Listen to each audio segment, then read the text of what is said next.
qui est en toi. On le mettrait sous dans les anciens.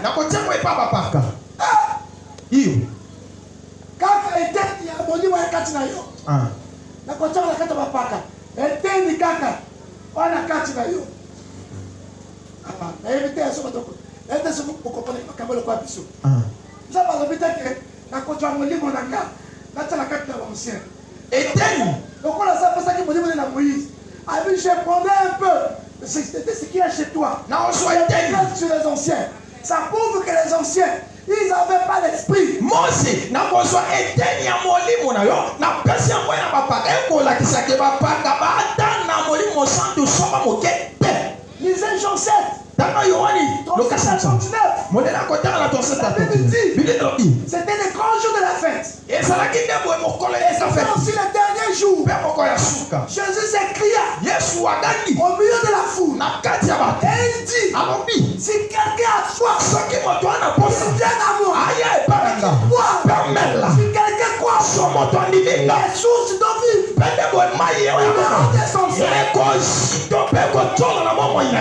Bible ajoute, il parlait de cela à cause du Saint-Esprit. On devait recevoir les apôtres.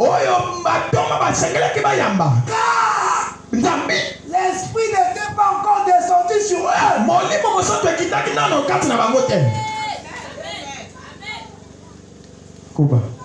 L'Esprit n'était pas encore descendu sur eux. Pendant que l'Esprit n'était pas encore descendu sur eux, Jésus les avait envoyés deux en mission. Ils ont aussi fait des miracles. Et combien de fois si l'Esprit descend sur eux? Amen. Yango na le bakaburi. Ngaye binsa me bomwana. Na ko abandonner pour ma cabane vite. Ça jamais. Yango ana ngana kota kama débat église. Na kota kama débat église.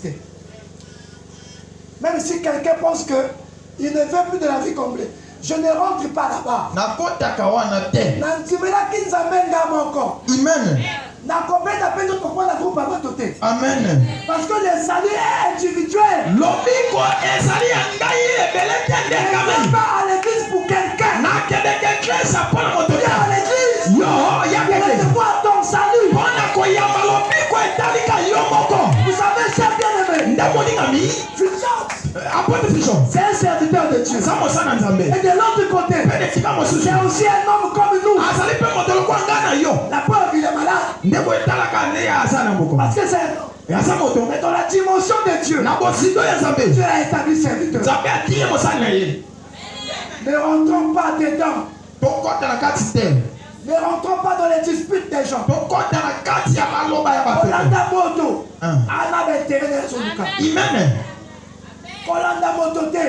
C'est comme les partis politiques.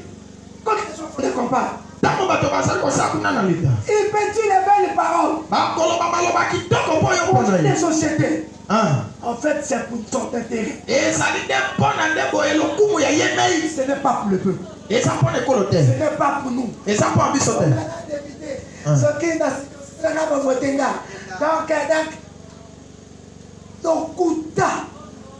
Amen. C'est pour son intérêt. Amen.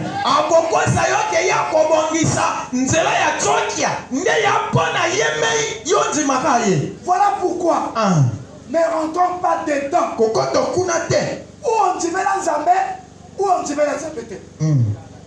Moi je crois, je l'ai dit au début, que de la même façon que dans la loi des musulmans, si tu crois à Allah, si tu crois à son prophète, je crois en Dieu, je crois à son serviteur,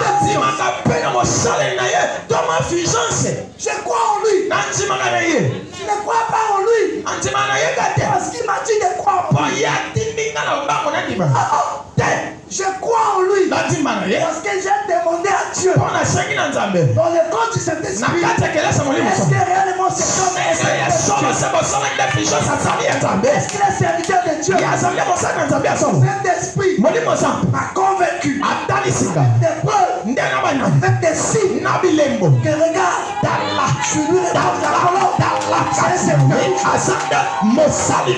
Voilà pourquoi. Je ne crois pas en lui comme tout le monde. Je crois pas de ce que j'ai vu.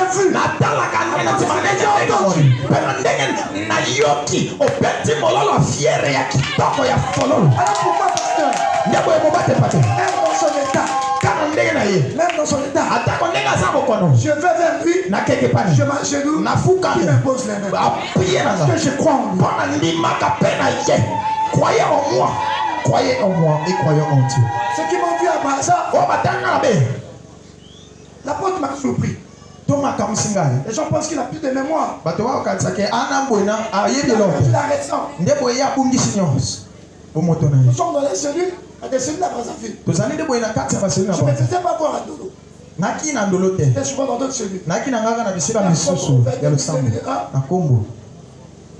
2021, 2020, 2021. J'étais à Congo jusqu'à 2022. 2020, 2023, 2024, jusqu'à 2025. J'allais à Makabadjou. Je ne voyais pas jusqu'en 2023. C'est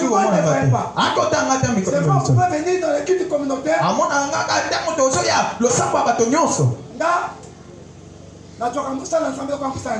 Amen.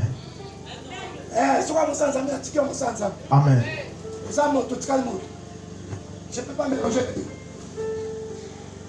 Alors, on a fini le culte du dimanche un jour. J'étais surpris. Il était déjà descendu. Il était déjà dans son bureau. Depuis dans son bureau. Il est ressorti. Il est venu vers la porte du bureau. Il s'est avancé. On appelle cet endroit la VIP. Il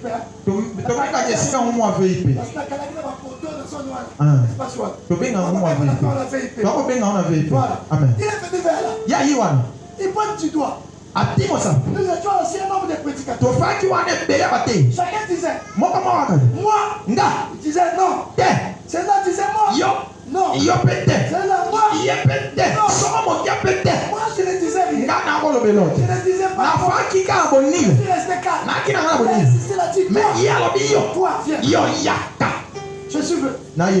Il fait appeler le pasteur responsable. Il fait appeler l'évêque qui prépare. Il fait appeler le pasteur baron. Il a dit écoutez ce que je vais dire. Lui, il va prêcher ici. À Ndolo ici. Pendant 3 dimanches.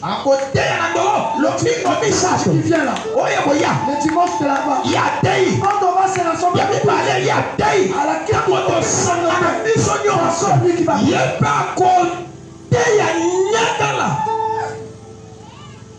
pendant 3 dimanches d'affilée. Je